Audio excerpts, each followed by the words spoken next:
Eu também ajudo. O governo que deu tinha que também serve. Que vocês vão tentar brigar e eles não querem mais saber. Tudo isso é importante. Eu vou começar de 1926, quando veio querer isso aqui. Então, 26 só para saber, porque não tá dentro Só do para nosso... saber. Uhum. Vou chegar aos 42. Tá bom. Entendeu? 46 também. Para chegar aos 46, né? 26 é o ano que os Tupinambá também contam, né? Mesmo ano. Porque era um território só. Uhum. Era 50 léguas em quadra, né? Ele falou isso, 50 anos. Aí na hora aí vocês me dão o toque de iniciar, né? Requerido para os Pataxó, Ranranrã e Tupinambá, ele sempre foi um território de caça e pesca dos índios Tupinambá e Pataxó, Ranranrã. Em 1926 foi requerido para a sua demarcação. Foi interrompida pelos jagunços, né? Os chefes de jagunços e os seus pistoleiros, né? E em 1936 retornou-se a iniciar a demarcação, que foi concluída em 38. E que de 38 até 46 o Serviço de Proteção aos Índios arrendou seus territórios para fazendeiros, e os fazendeiros tiravam os índios da maneira que eles achavam que era certo para eles, né? Então, nessa ocasião, morreu muitos índios assassinados, outros escarreirados, expulsos do seu território, e os Pataxó Ranranrã foram trabalhar de agregado nas fazendas circunvizinhas dos seus territórios. E o governo da Bahia, como Juraci Magalhães, Antônio Carlos Magalhães depois, Roberto Santos, concederam os títulos de posse aos invasores do nosso território. E os índios sofreram as consequências, foi muito assassinado, espancamento e até mesmo a expulsão do seu território. E no decorrer do tempo, os índios Higino, Lucília, Samado, que a Lucília era minha mãe, tinha documento, o mapa, a planta desse território, e voltou a reivindicar em Brasília a volta para esse território, e foi onde os índios encontrou muita dificuldade, porque o governo tinha compromisso com os fazendeiros, com a sua doação de título, não concordava que os índios voltassem para aqui. E em 1975, eu fui escolhido para ser uma das lideranças aqui desse posto, particular os nossos parentes para voltar aqui para essa área. E passei 7 anos trabalhando nessa articulação, e só em 19 de abril de 82 que retornamos aqui para uma área de 1.079 hectares de terra. Mas aí concedida oficialmente? Concedida oficialmente 1.700 com 1.079 hectares. Aí já foi a FUNAI apoiando, porque na época o presidente da FUNAI era Paulo Moreira Leal, e Antônio Carlos Magalhães, que era o governo e que estava deixando o seu governo, né, tentando eleger o sucessor, que era Clériston Andrade, e que os fazendeiros da região não gostavam de Clériston Andrade. Por isso eles apoiaram a volta dos índios para aqui, garantindo que... Então ele estava deixando o governo, e o rival dele, ele não gostava. Ele estava deixando o governo, o sucessor dele, que era Clériston Andrade. E os fazendeiros da região não gostavam do Clériston Andrade. Aí apoiaram a volta dos índios, garantindo depois aos fazendeiros que se apoiasse Clériston Andrade, que eles retiravam os índios daqui do território. Aí foi que os fazendeiros e Clériston sugeriu que se tirasse os fazendeiros se tirasse antes, eles apoiariam a política de Clériston Andrade. E se não tirasse os índios antes daqui, que eles não apoiavam. Então, antes das eleições, um helicóptero que trazia Clériston Andrade e a sua equipe de campanha, né, se perdeu aí nessas serras aí de Tapetinga, por aí, e caiu e morreu Clériston Andrade. Aí o governo da Bahia indicou João Duval Carneiro. E aí começou a pressão para transferir os índios e procuraram terra na região e enganaram os índios dizendo que eles iam ser transferidos porque isso aqui ia dar muita morte e que eles iam recuperar o território e trazer os índios novamente. O governo indicou João Duval. Aí começou a pressão para tirar os índios de novo. Para tirar os índios Disseram de novo. que ia ter muita morte, é isso? Disseram que ia ter muita morte aqui no território, que os índios aceitassem a transferência, que depois que eles tirassem os fazendeiros daqui, que traziam os índios de volta com o território sem conflito. Mas o que estava combinado era de que tirasse os índios e entregasse o território aos fazendeiros. Aí um grupo, né, que foi do cacique Saracura, aceitou a transferência para uma região denominada Almada, que era um campo experimental da CEPLAC, no município CEPLAC, que é CEPLAC? Que é a empresa, a companhia, uma instituição que cuida do cacau na região, é um órgão do governo. Que era um campo experimental? Um campo experimental. Mas iam botar os índios dentro do campo experimental? Né, que ele já tinha sido desativado, né, e estava um território lá abandonado, lá uma gleba de terra abandonada. Aí conseguiram convencer um grupo, e um outro grupo, Nailton, que sou eu, né, Lucília, que era minha mãe, e Gino, que era o meu tio, e Samado, que trabalhava junto, essa liderança, não aceitou a transferência. E aí eles conseguiram botar muito dinheiro dentro da área e transferiram esses índios para lá. E ficou um grupo para trás de 16 famílias. Foi um grupo liderado por Nailton, Higino e Samado, né, que resistiu à transferência, e nós entramos com um mandado de segurança contra a FUNAI pedindo os índios que ela transferiu de volta. Eu não me lembro a juíza, mas uma juíza que estava relatora desse mandato, deu uma liminar favorável a nós e eles tiveram que trazer os índios de volta para aqui. Aqui dentro? É. Vocês já estavam aqui dentro? Nós estávamos lá naquela sede. E dali transferiram para Almada. E depois que... Aí ficou só a minha família do Samado. Depois que a juíza deu a liminar favorável dos índios que eles transferiram, aí eles tiveram que trazer para ali de novo, para uma área de 1.079 hectares de terra. E aí, quando eles trouxeram o pessoal, os fazendeiros apertou a FUNAI, e eles, para cumprir com o fazendeiro, tornou transferir os índios para Camamum, para uma aldeinha que tem lá chamada Nova Vida, e que até hoje tem essa aldeia. E a metade dos índios voltaram, porque tornamos a resistir, o grupo liderado por Samado, Higino e Nailton, tornou a resistir, aí eles trouxeram, os índios começaram a voltar por conta própria, ficou aí. E nós sempre fazendo ocupações, essa fazenda aqui, que eu estou aqui, foi ocupada 3 vezes antes de sair o julgamento, né? E a polícia militar tirava os índios das ocupações a mando dos fazendeiros. Então, em 1997... Peraí um pouquinho só. E a polícia militar tirava assim pacificamente? Batia, eu mesmo apanhei muito aqui da polícia, né?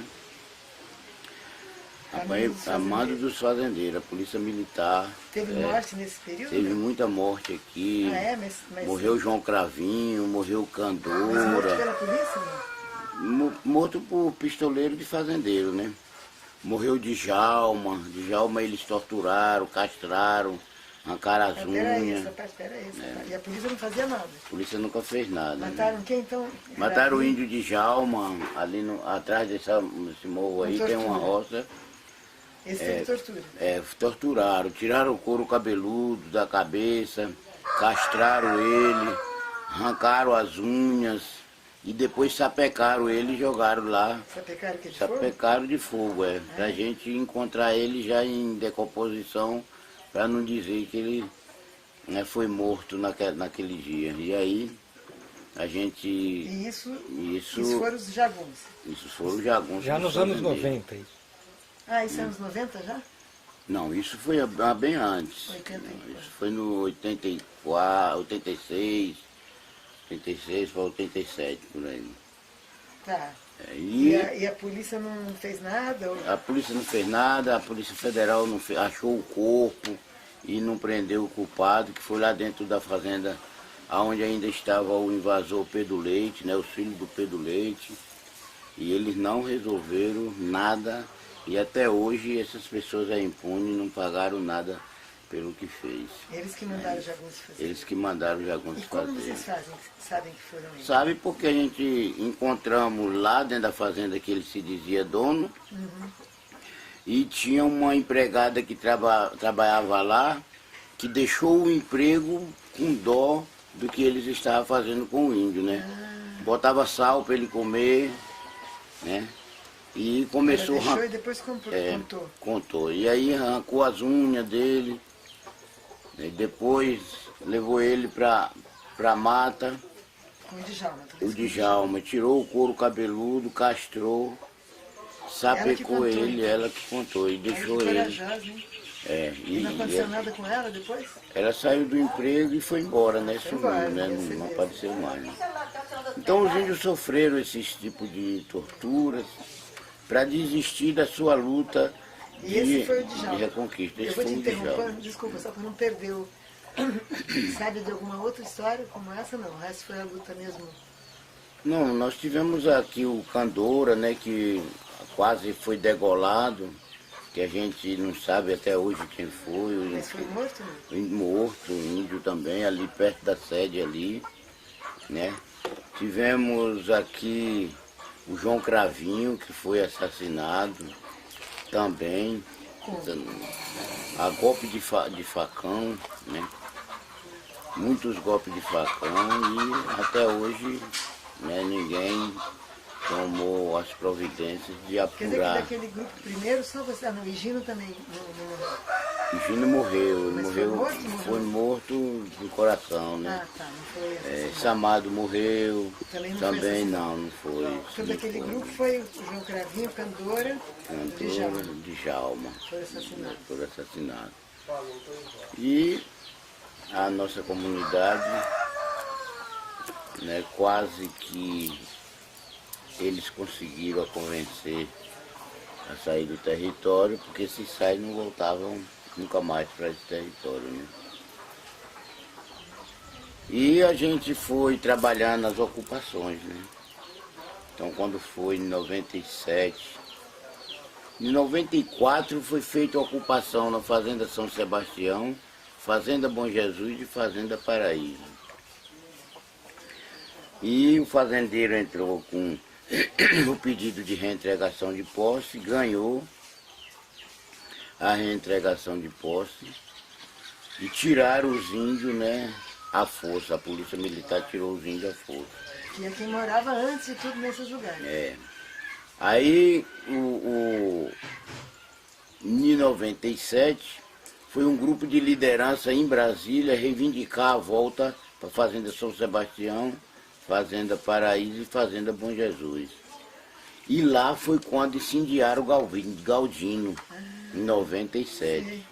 Mas ele tinha ido nesse grupo? Ele tinha ido nesse grupo reivindicar a volta para essas fazendas, né? Aí incendiaram o Galdino em um banco de ponto de ônibus em Brasília, ali na 703, Mas né? vocês estavam todos dormindo assim na rua ou foi não, só ele que dormiu? Só ele. Só ele.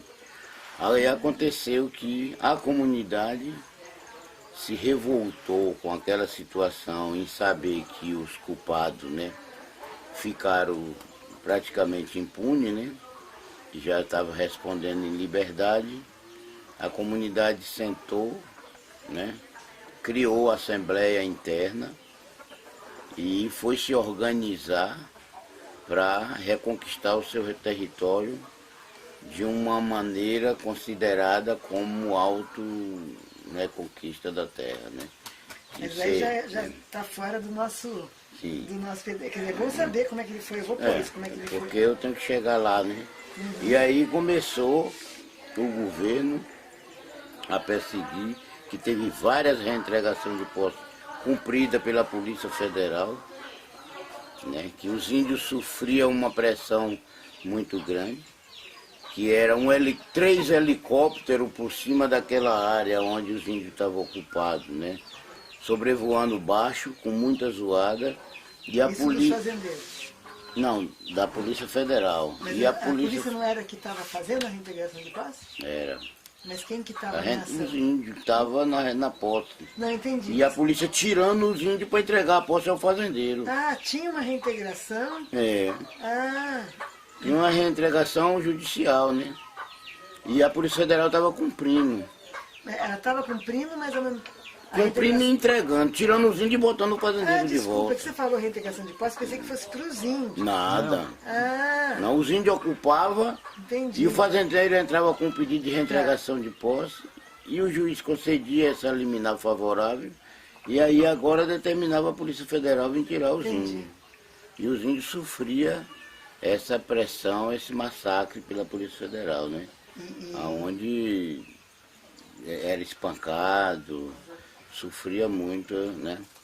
Essa situação. Se não saísse, era algemado, ia preso para ilhéus. Os fazendeiros sempre conseguiam. Os fazendeiros sempre conseguiam. E os fazendeiros, né, que se dizia dono, que achava que dizia que aqui nunca teve índio, que aqui não era terra de índio, essa coisa toda, botava o povo da cidade contra os índios plantavam, ia vender na feira dia de sábado, né, empregado de fazendeiros, pistoleiro pisava, né, nas frutas, verduras dos índios, essas coisas aí na feira. E os índios sofreram todo esse tipo de perseguição até que um dia eles tiveram a alegria, né, de se organizar para reconquistar o seu território. E que começou essa luta de reconquista, né, que foi em 97, depois do assassinato de Galdino, e que até 2012, né, os índios conseguiram, né, no dia 19 de abril de 2012, expulsar todos os fazendeiros do seu território, né, que foi um dia que comemorou 3 datas, né. Foi dia do índio, que foi o dia que voltou os índios para aqui, 19 de abril de 82, completou 30 anos. 92, né? 82. Aí completou 30 anos que os índios voltou para aqui. Completou 15 anos que incendiaram Galdino vivo em Brasília, que foi em 19 de abril em Brasília. E foi o dia que a gente tirou o último fazendeiro do nosso território. Então Em 92. Não. 2012. 19 de abril de 2012. 2012, né? Desculpa. Então foi esse ano que a gente comemoramos essas 3 vitórias, né? 2 boas e 1 ruim, né? Que foi a do Galdino. E mesmo assim hoje ainda se falam em reentregação de posse. A gente sabe que o julgamento, ele só foi julgado no dia 2 de maio, depois que os índios tinham expulsado todos os fazendeiros, né? Só julgou por isso. E a gente sabe que quando o Ministério Superior julga, sai da competência da comarca e do Estado. E mesmo assim, juiz da comarca concede ainda liminar de reentregação de posse a fazendeiro. Que isso é uma grande preocupação para as lideranças, porque eles temem que pode haver uma grande mortalidade, porque os índios hoje não aceitam mais ser reentregado porque ele entende que o Ministério Superior, julgando, batendo o martelo, perde-se a competência da comarca e do Estado.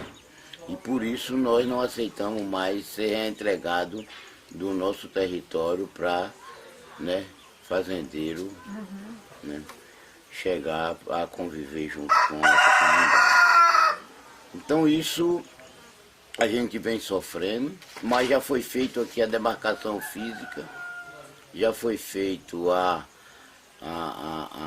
uma grande parte do levantamento de benfeitorias para indenizar os fazendeiros pelas benfeitorias, aqueles que for ocupantes de boa fé. Foi parado, tirado o GT de trabalho que estava aqui na área. E nós tivemos agora uma reunião com o ministro da Justiça, presidência da FUNAI, governo do Estado e outros, né, secretário de Segurança, Comissão Direitos Humanos e outros, segurança, delegado de Polícia Federal, aonde reivindicamos a volta do GT para concluir o trabalho de levantamento de benfeitoria, para que seja efetuado esses pagamentos e que a gente possa viver em paz. Efetuar os pagamentos para os fazendeiros, que a gente possa viver em paz, porque foi 30 anos esperando pela parado justiça. Isso, o levantamento? Está parado. 30 anos esperando pela justiça. E para a justiça fazer alguma coisa, tivemos que fazer a nossa parte. E por isso a gente estamos hoje... E a parte foi invadir? Reconquistar o território. Expulsar os invasores, reconquistando o seu território, né, que sempre teve a sua ocupação tradicional, porque mesmo com toda a expulsão dos índios, em Itaju do Colônia, numa aldeia Barretá e no Panelão, sempre ficou uma pequena aldeia dos índios, né, que nunca saíram de lá. Então por isso aí quem tinha sido expulso se reuniu lá? Quem tinha sido expulso se reunia lá e daí foi o ponto de partida para sair para outras comunidades. E hoje a gente estamos aí lutando agora para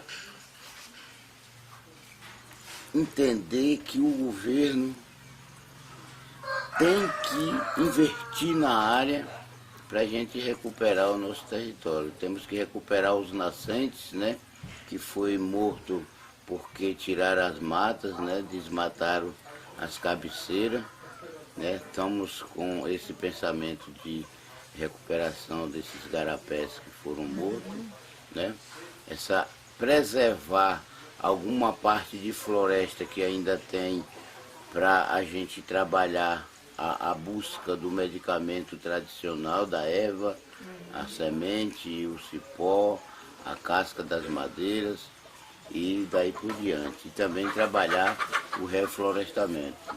Estamos ali com uma pequena área de plantio, né, para já trabalhar, né, a agroecologia, né. Temos ali embaixo um pequeno viveiro de mudas, né, para a gente começar a trabalhar esse reflorestamento em boa parte de cada área para a gente buscar de volta as caças, os pássaros, né, e a vegetação, o oxigênio natural para que a gente tenha uma comunidade saudável. Tomara que dê tudo certo. Esse é o pensamento. Agora, deixa eu só voltar para o período que era ditadura, que eu acho que os índios nem sabiam que era ditadura. Era igual, né? Para o índio era igual. Mas você lembra nesse período se teve alguma outra violência assim que você pode... Você falou desses 3 que foram torturados. Teve alguma outra coisa? Olha, aqui teve a violência que eles escorraçavam os índios, carregavam a liderança e desaparecia, né? Como o Milton, né? Milton Titiá, né? Sumiu, desapareceu. Isso foi em Titiá. Titiá, mais ou menos em 1960. Sei. por aí. Ah, foi antes da né? ditadura ainda. Em 1960 isso sumiu, esse índio, carregaram, disse que levaram para o governador Valadares, de governador Valadares que levaram para o Rio de Janeiro, e do Rio de Janeiro sumiu, que nunca apareceu mais esses índios. Teve o índio Basílio que saiu daqui, escorraçado também, que quando a gente soube notícia ele tinha sido morto lá para a região de Belmonte. E isso foi quando? Isso já foi em 1958, Ah, então nada disso foi na ditadura. por aí. E no tempo da ditadura militar a gente sofreu aqui, né, de 1982 até 1997, a gente sofremos aqui muito espancamento pela Polícia Federal, tentativa de suborno, aceitar receber dinheiro para sair das terras e deixar as terras como fazendeiro, né? Tivemos aqui muitos assassinatos de índios que se aparecia morto na estrada. Teve a índia, filha de Dona Jada, que apareceu morta na estrada. Como é que chamava? Era de Nalva. E nós tivemos Dona aqui... Giada, não é? Jarda. Jardelina. Mas daí não sabem se foi polícia A ou gente se não foi... sabe se foi pistoleiro. Então hoje a gente estamos aqui. A gente sabe que o território tradicional dos Pataxó que foram demarcados foi um território que pegava de Abóboras até o Rio Colônia, nas cabeceiras em cima de Itaju do Colônia, que fechava lá com os Amazonas, né? Nossa. O Arquimédio Amazonas, né? Um fazendeiro com esse nome, né? Não é o Rio Amazonas. O Rio Colônia que fechava com o Arquimédio Amazonas, né? E de Abóboras tinha o córrego das Abóboras e que descia até o córrego do Nado. E que esse território que está para trás ainda é um território de aproximadamente aí 45 mil hectares de terra. O que foi entregue para nós foi, o que a gente reconquistou foi o território de 54.105 hectares de terra, mas ainda temos para ser reconquistado 45 mil hectares de terra aproximadamente aí, para completar o território tradicionalmente que foi demarcado. Que foi demarcado até Abóboras, córrego das Abóboras e até o córrego do Nado, chegando ao Rio Colônia, na região dos Arquimedes Amazonas. E o SPI reduziu isso, doando parte, vendendo parte da terra para os Camarim e outros grandes fazendeiros nessa parte que pega aí até o município de Potiraguá. Então ele reduziu a área já demarcada e deixou com os índios 54.105 e aproximadamente 45 mil ele deixou com os grandes fazendeiros. E quantos índios mais ou menos estão nessa área de 54 mil? Hoje nós temos aí aproximadamente 4 mil índios nessa área de 54.105 hectares. Então esse é o total de todos se indígenas. identificam como Pataxó Ranrã? Todos significam como Pataxó Ranrã e todos cultivam a cultura. Agora, nós sabemos que aqui nessa área, quando ela foi demarcada, eles trouxeram, Pataxó Ranrã já vivia aqui, Tupinambá já vivia um grande grupo aqui quando ela foi demarcada, né? Agora eles trouxeram Camacã, índios Camacã, trouxeram índios Baenã, trouxeram índios Cariri Sapuyá, que foi da região de Canaã, da região de Pedra Branca, né? No município de Santa Rosa, entendeu? De Santa Rosa também, que Mas já era é sul da Bahia aqui. tudo, aí já era sertão da Bahia. Sul da Bahia aqui onde estamos, e trouxeram índio do sertão, né? Sim.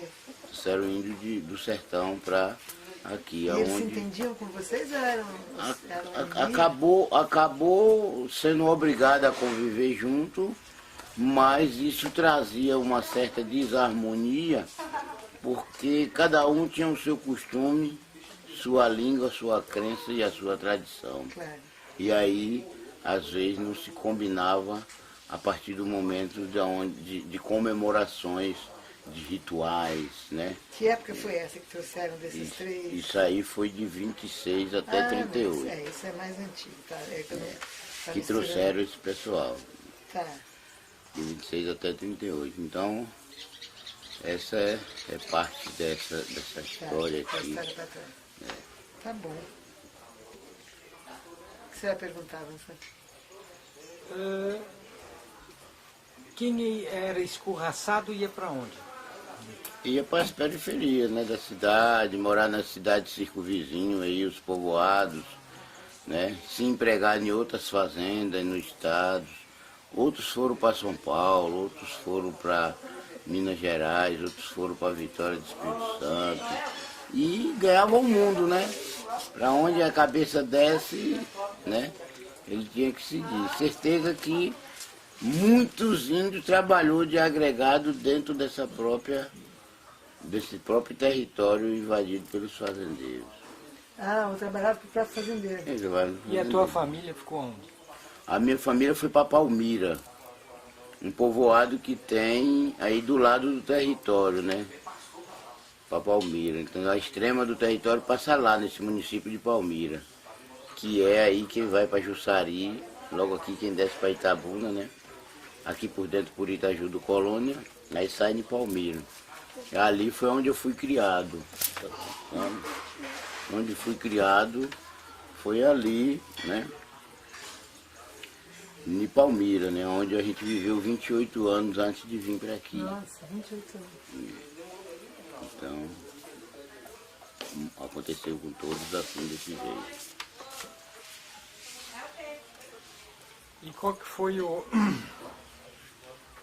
a deixa para iniciar esse movimento de retorno? Eu tinha o meu tio Gino, ele saiu daqui e passou muito tempo sumido, né? Ele foi para a região de Itapetinga, onde aprendeu a profissão de celeiro, né? E depois de uns 15 anos, 20 anos que ele estava por lá, ele apareceu em Palmira, que ele era irmão de minha mãe. Aí ele trouxe o mapa dessa terra e falou que o território era nosso. E que aí, a partir daí, iniciou aquela articulação, né, de 1975, para descobrir, né, aqui o território, para a gente trabalhar a volta de vir para aqui. Foi o Higino, então. Foi o Higino e o Samado, né? Se juntou com o Samado, né? E a minha mãe se chamava Lucília. Que é o pai daquele menino Luiz. Que é o pai do Luiz, entendeu? Aí foi quando começou a articulação para voltar para esse território, né? E a gente conseguiu voltar e conseguimos reconquistar, né? Então agora a gente estamos trabalhando aqui. Vai desse cachorro parar ali. Escuta, rapaz! Deixa de grito aqui. Esse é o neto dele? É, neto da minha mulher. Eu sou casado com viúva. Né? Então, nesse período que foi desintegrando, expulsando, tem algum episódio importante, mais marcante, dos anos 50, 60? olha, em volta dos anos 50, aqui eles desapareceram um Titiá, que era um índio conquistado aí. Teve Titiaca, que morreu. Teve Onhaque, que era um dos capitães dos índios que Como o escreve nome. esse? Onhaque é O-H-A-K. É H-A-K. Onhaque. Então ele teve Barretá, que esse pessoal não sabia falar o português e ficou sem assistência e foram se acabando, né, de uma maneira jogada pela rua. O Onrak mesmo, ele morreu de picada de cobra e sem assistência ele se acabou-se, né? Teve índio que foi torturado, cortado munheca, outros cortou lenha para morrer queimado.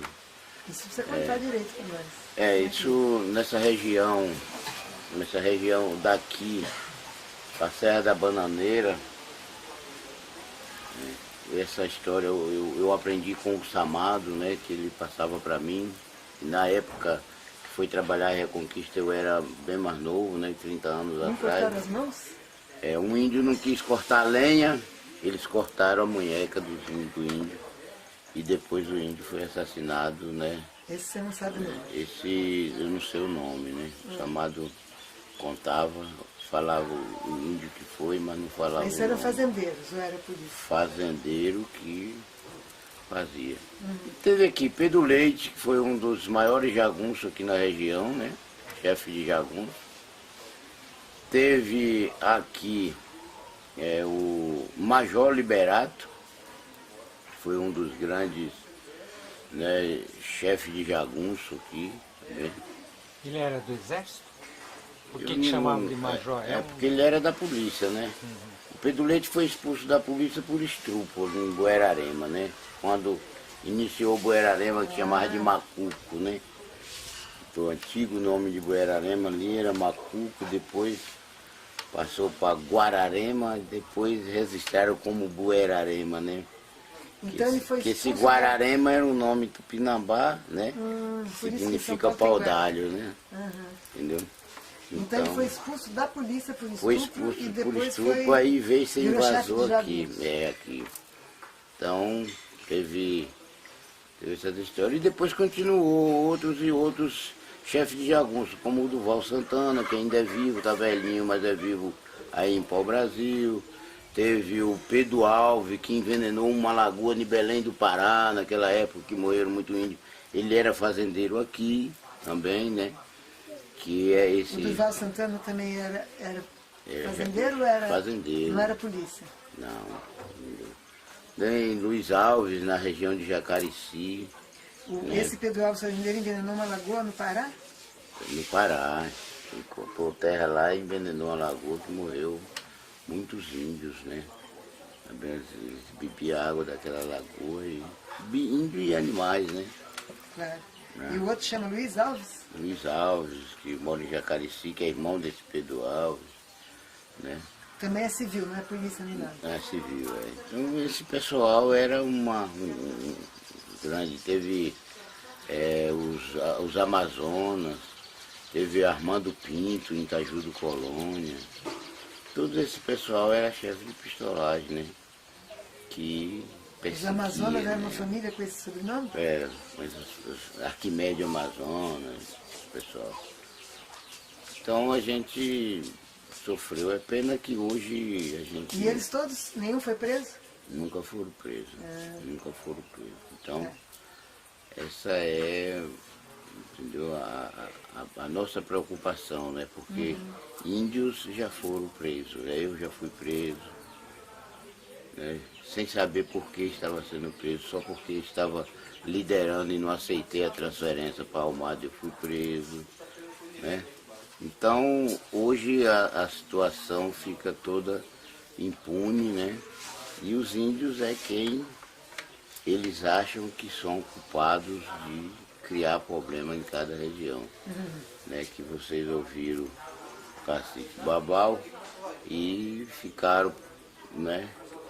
Tomaram conhecimento daquela situação de Buerarema, né? Que é uma situação que a gente acha que ela não faz sentido, né?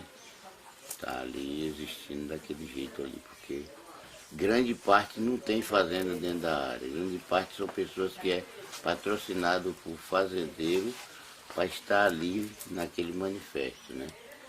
Então isso a gente fica preocupado e eu quero dizer aqui que a gente vai ter alegria no dia que a gente souber que a presidente Dilma, né, homologou a nossa terra, né, assinou a homologação, né, para acabar de vez, né, com a preocupação do índio de que realmente ele tem o seu território garantido, né?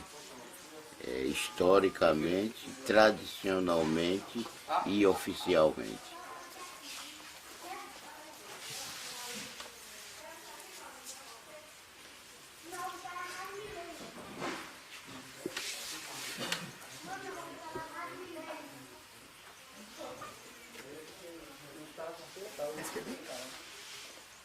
Acho que pra mim também.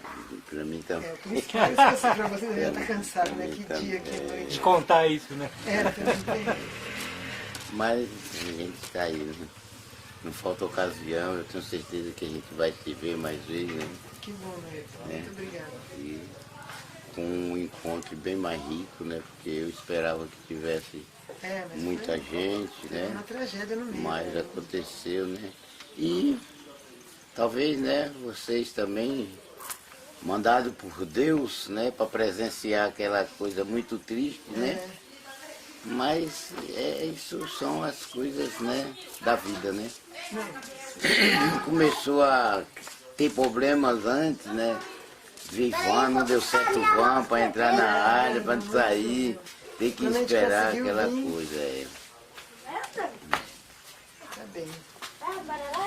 Vamos deixar ele descansar, né? Não, para mim tá tudo beleza. Vocês viraram a noite aí, né? Ninguém dormiu não. Ninguém dormiu não, agora tá. Aí ficamos aí, conversando, isso aqui cheio de gente, sabe? E hoje a gente se portamos ele aí, né? E aqui você produz, né? Aqui ali tem uma roça, né? Porque aqui é uma área que foi ocupada agora, né? Sim. Em 2012, né? Então ali, ó lá embaixo ali, ó. Ah, tô vendo. Banana, Ali é né? milho, banana, mandioca, É só pra sua família? feijão. Realmente ele não media distância para assistir o índio. O Cláudio Romero aqui, se os índios de adoecessem, qualquer coisa, ele ligava para lá, pedia até avião, que a FUNAI tinha na época, uns monomotor, uns bandeirantes, né? E mandava para Brasília para cuidar de saúde. Ele pagava exames particulares, se o problema fosse grave para ser feito. Ele pagava com o dinheiro da FUNAI, né? Mas ele, na época, ele era aquela pessoa, né? Como teve outros que não fizeram isso, né? E quando foi para transferir os índios, ele não aceitou e se ausentou da área. Foi outras pessoas que fizeram, né? Eustáquio Machado foi quem trabalhou transferência aqui, Silvia, Carlos Roberto Grossi, esse era delegado. Quando foi para tirar, quando foi para tirar essas pessoas, né? Trabalhou aí, né? Com um compromisso de tirar, de transferir, né? Carlos Roberto Grossi, Kira de Sá, que até hoje... Um pouquinho que eu não vou conseguir pegar tudo isso, não. Ainda estou escrevendo. Tá. Pode falar tudo de novo, desculpe. Primeiro que você falou tinha um nome estranho. Carlos Roberto Grossi, Eustáquio Machado, Silvia. Silvia, só Silvia? Que eu sei, E Rômulo Siqueira de Sá. Que esses foram o pessoal que trabalharam duramente na cabeça dos índios para aceitar a transferência para a Almada, né? Ah, tá. Mas não transferiram à força. Não, foi transferido à força porque no dia de ir teve Polícia Federal, teve um bocado de gente aí, né? E depois ficou nós que resistimos às perseguições deles, né, para aceitar a transferência também. Então, e o Cláudio Romero foi uma pessoa que não se envolveu nisso, mas que ajudou os índios e que sempre falou que mais hoje ou mais amanhã a gente estivesse firme na luta, a gente tinha nosso território de volta. E hoje hoje eu tô vendo que tivemos, né, com essa firmeza e deu para perceber que o que ele dizia era realmente ele estava certo, né? Então, isso aconteceu, como teve outros.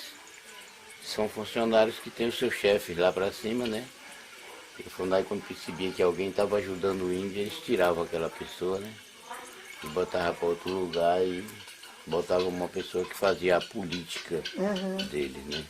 E isso acabou prejudicando a comunidade, né? Mas graças a Deus hoje a gente está contando com a vitória. Vocês voltaram. Deixa eu ver se tem um cafezinho aqui.